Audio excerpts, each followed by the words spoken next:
मला मी दाखवतो मी आता हाय कुठे बघा। मी पोहोचलो आहे उज्जैनला, मध्य प्रदेशमध्ये।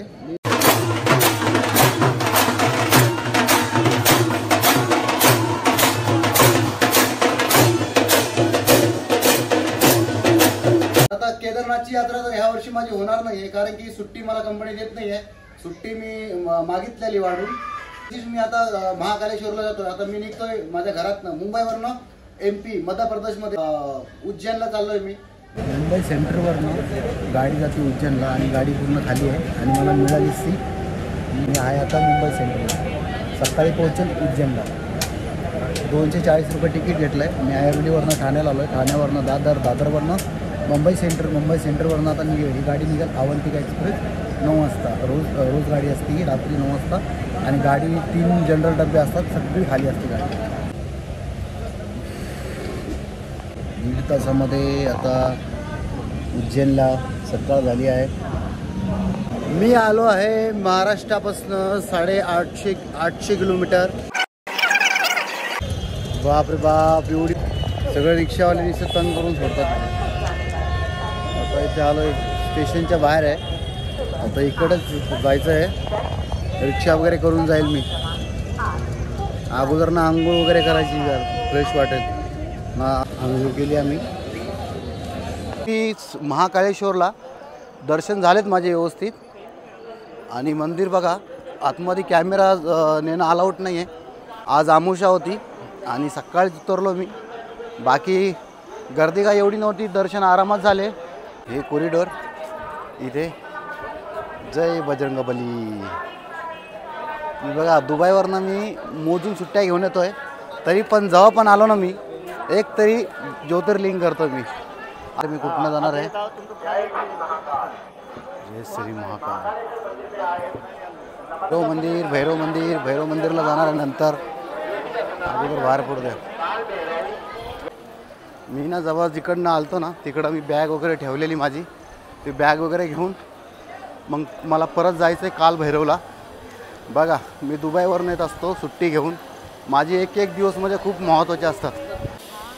तर एकूण मी आतापर्यंत 5 ज्योतिर्लिंग केलेत, म्हणजे की मी श्री केदारनाथ केलं, त्र्यंबकेश्वर आपलं महाराष्ट्रामधलं, त्याच्यानंतर मी भीमाशंकरला पण गेलो आहे, मागच्या वर्षी गेलेलो, आणि ह्या वर्षी कालचं दर्शन, आणि इकडनं ओंकारेश्वरला मी जाणार आहे परत।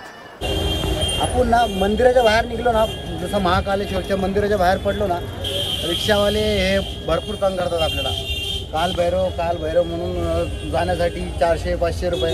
आता मला कोणी 500 मागताय, कोणी 300 मागताय जाऊन येऊन, कोणी 600 रुपये मागताय पूर्ण दर्शन करायचे। तुम्ही बोलवलं त्याला की मला शेअरिंगनं जायचं आहे, मग आता हा रिक्षा भेटला आहे। शेअरिंगनं फक्त 50 रुपये घेणार आहेत काल भैरवचे, तर 300 रुपये देऊस तर 50 रुपयात मला परवडलं ना, कारण की आणि आपली गाडी बघून बसा, ठीक आहे।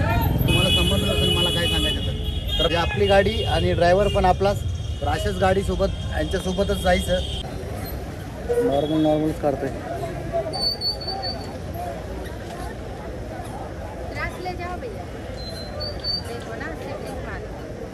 नाही चाहिए। आता महाकालेश्वरवरनं आलोय मी बाबा भैरवनाथच्या दर्शनाला, आणि हे भैरवनाथचं मंदिर आहे माझ्या समोर। रिक्षावाले त्या तिथं उतरतात, आपल्याला शेअरिंगने 50 रुपये घेतात। आणि आता इकडनं जायचं आहे आतमध्ये। आता इकडनं जातो मी आतमध्ये। लई लोक तंग करतात तर इकडं, हे घ्या ते घ्या, हे घ्या, बळच घ्या। नाही जरी घ्यायचं ना बळच घ्यायचं। का त्या तिथे मंदिर आहे काल भैरवचं, रस्त्यानं अशी शॉप वगैरे आहेत, दुकानं वगैरे। इकडं स्टँड, रिक्षा स्टँड। हे काही सिटी नाही आहे, उज्जैनमध्ये तिथं सिटी होती। हे थोडं हेच वाटतं जरसं, म्हणजे डोंगर डांगरामध्ये असतं। घेतली पूजा 100 रुपयाची, आणि लाईन आहे, अशा लाईन शीट चालायचं आहे काल भैरवला। मंदिर माझ्या समोरच आहे, ते बघा काल भैरव मंदिर। बाबा महाकालेश्वरला जर आलं ना तर भैरव बाबाची दर्शन करायलाच पाहिजे, नाहीतर ती यात्रा पूर्ण होत नाही आहे महाकालेश्वराची। तर जय महाकाल। रातपासून झोप, म्हणजे गाडीत पण झोप नव्हती, आणि सकाळी उठल्यापासूनच लागलो मी दर्शनाला, कारण की वेळ आहे कमी माझ्याकडं। पाय बी घसरून पडायचं एखादा इथं. बरं ना, हे चांगलं नाही यार, इथं काहीतरी करायला पाहिजे मंदिराच्या प्रशासनानं.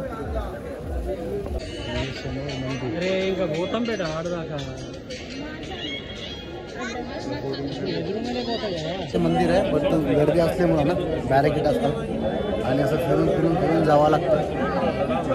पाऊस आला तर भिजायचं सगळं. हे आहे कालभैरव मंदिर. आतमध्ये फोटो व्हिडिओ वगैरे काढणं मनाई आहे, त्याच्यामुळे बाहेरनंच हे दाखवतोय. दर्शन झालं माझं इथे पण. कालभैरव महाराजाचं दर्शन झालं आहे आणि आता परत निघलो मी. हे पाठीमागं मंदिर आहे. छान दर्शन झालं माझं. कालभैरव बाबाचं दर्शन झालं आहे. आता निघायचं आहे. परत चाललो स्टेशनला. आलं स्टेशनला आला खूप पाऊस आणि सगळ्या स्टेशनमध्ये पाणी सगळ्या